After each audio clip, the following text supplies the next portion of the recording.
बिस्मिल्लाहिर्रहमानिर्रहीम। अस्सलाम वालेकुम। कैसे हैं आप सब लोग? उम्मीद करती हूँ कि सब खैरियत से होंगे। तो आज हम बनाएंगे बहुत ही मज़ेदार आलू अंडा करी। ये रेसिपी इतनी शानदार बनकर तैयार होती है कि आप हैरान हो जाएंगे। बदलते मौसम में इस रेसिपी को ज़रूर ट्राई करें। गोश्त और मछली को छोड़कर आप अपने लंच और डिनर को बेहतरीन बना सकते हैं। मेरी ये रेसिपी उम्मीद करती हूँ कि आपको बहुत ही पसंद आएगी। इसकी तैयारी के लिए हम लेंगे हस्बे ज़रूरत घी। ये रेसिपी घी में बहुत ही जायकेदार तैयार होती है। साथ ही आपसे शेयर करेंगे कुछ खड़े मसाले, जिसमें हम लेंगे 3 से 4 सब्ज़ इलायची, 1 बड़ी इलायची, 3 से 4 लौंग लेंगे। तमाम मसालों को हमने बारीक कूट लेना है। अब आ जाते हैं जी इसकी स्पेशल तैयारी की जानिब। तो सबसे पहले हमने घी को तेज़ गरम कर लेना है। इसी तेज़ गरम घी में हम डाल देंगे बारीक स्लाइस में कटी हुई प्याज। प्याज का बहुत ज़्यादा इस्तेमाल नहीं करना। हमने लिए जी 2 मीडियम सी प्याज। अभी हमने प्याज को इस तरीके से फ्राई कर लेना है कि इसका जो कलर है वो हल्का सा ब्राउन हो जाए। जो ही प्याज का कलर चेंज होगा तो हम फ़ौरन से चूल्हे को ऑफ कर देंगे और इस घी से तमाम प्याज़ों को निकाल के हमने बारीक कूट लेना है। अब आ जाते हैं जी इसकी मज़ीद तैयारी की जानिब। चूल्हे को हमने ऑफ ही रखा हुआ है और इसी बचे हुए घी में हम डाल देंगे बारीक कटे हुए टमाटर। 2 हमने प्याज लिए हैं तो 2 ही टमाटर लेंगे। छिलका रिमूव करके इनको हमने काट लेना है। साथ ही हम इसमें डाल देंगे वो खड़े मसाले जो मैं आपसे शेयर कर चुकी हूँ, इनको भी हमने बारीक कूट लिए। आधा चम्मच लेंगे अदरक पाउडर और आधा चम्मच लेंगे लहसुन का पाउडर।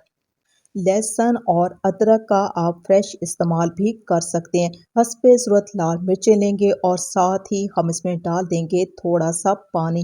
अब इसी पानी में हमने तमाम मसालों को मिक्स कर देना है और मिक्स करने के बाद जी हम लगा देंगे ढक्कन।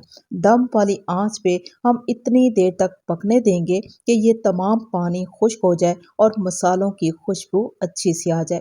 थोड़ी देर पकने के बाद हम चेक कर लेते हैं तो यकीन माने मसालों की इंतहाई ज़बरदस्त किस्म की खुशबू आ रही है। टमाटर जो हैं वो गल चुके हैं। अब इसी मसाले में हम डाल देंगे आलू। हमने लिया जी आधा किलो आलू और आलू का इस्तेमाल आप ज़्यादा भी कर सकते हैं।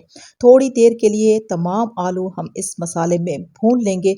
अच्छे तरीके से भुनाई करने के बाद अब इसी मसाले में हम मज़ीद मसालों का इस्तेमाल करेंगे, जिसमें हम लेंगे ब्राउन की हुई प्याज, जिसे हमने अच्छे तरीके से कूट लिया है। साथ ही हम इसमें डाल देंगे थोड़ा सा पानी और अच्छे तरीके से तमाम मसालों को हमने मिक्स कर लेना है। मिक्स करने के बाद जी अब इसी स्टेज पे हमने इस मसाले की बहुत ही अच्छे तरीके से भुनाई करनी है। अभी हमने तमाम मसालों की बहुत ही अच्छे तरीके से भुनाई करनी है।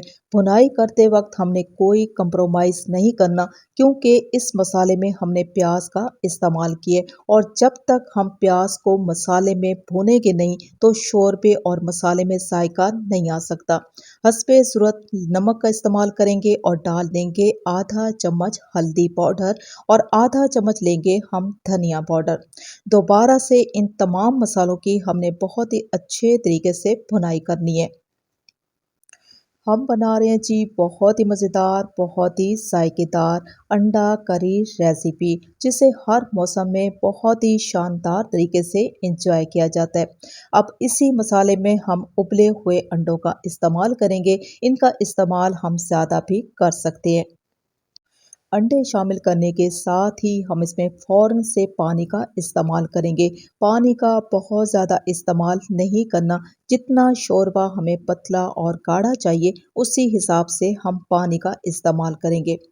अच्छे तरीके से पानी में तमाम मसालों को अंडों और आलू के साथ मिक्स कर देंगे और लगा देंगे ढक्कन। इतनी देर तक पकने देंगे कि इसमें आलू गल जाएँ और शोरबा जो है वो भी गाढ़ा हो जाए। थोड़ी देर पकने के बाद हम इसमें डाल देंगे चंद हरी मिर्चें और साथ ही हम इसमें डाल देंगे कुटी हुई काली मिर्च हस्बे ज़रूरत, जिसका इस्तेमाल लाजमी होगा। चूल्हा ऑफ करने के बाद हम इस पे लगा देंगे ढक्कन। 2 से 3 मिनट के लिए दम वाली आंच पे रख देंगे ताकि तमाम रोगन ऊपर आ जाए।